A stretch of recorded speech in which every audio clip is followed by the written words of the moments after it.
Beyond Dreaming by Hart, a guide to awakening consciousness through the path of astral projection and out-of-body experiences. Part 10, Belief and Doubt. Why is it that many choose not to believe in something that they do not know whether to be true or not?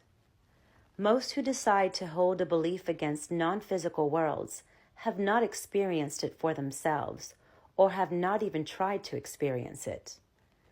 We have to recognize that there is some general consensus amongst conventional wisdom that out-of-body experiences into the afterlife is something to be skeptical about. Otherwise, you would be labeled strange or deluded. But an individual who is interested in finding it out for themselves has to be courageous enough to go against what the many would advise against chasing. In this case, we have to remember what the current state of humanity is in, and that science, which is commonly hailed as the most upright sort of proven truth, is nowhere near understanding the infinite complexity of non-physical reality. Science is still very much perplexed at many phenomena in the universe, let alone for them to even begin attempting to understand the non-physical yet. Today, the Big Bang Theory is still widely accepted as general sound logic, yet it is only a theory, and many don't think about the possibility that what was before the Big Bang could have been another universe or other non-physical dimension or phenomena that gave birth to ours. Such a theory makes sense to an out-of-body traveler. Physicality is always preceded by non-physicality, with one of the closest layers to the physical dimension being the astral plane. When things are manifested in the physical, it is manifested in the astral first.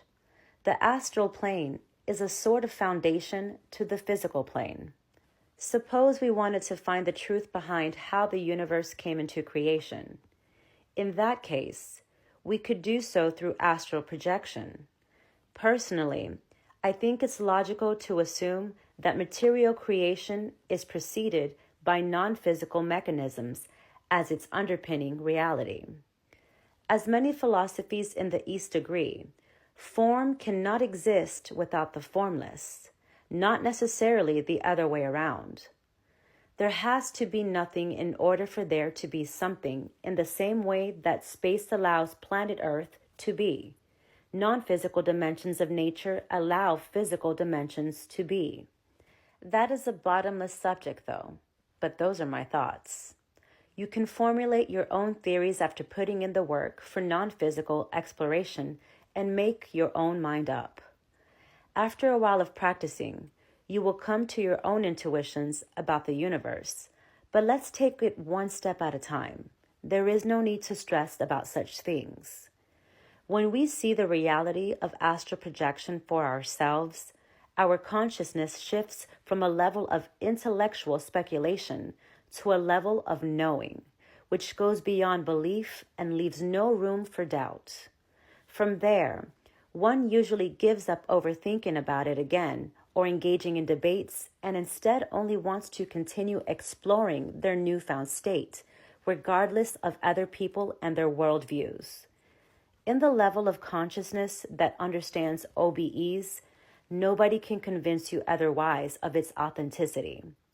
You no longer fear skeptics who tell you that astral projection could just be the imagination of your own mind, because you instinctively understand the difference between a dream and an authentic experience.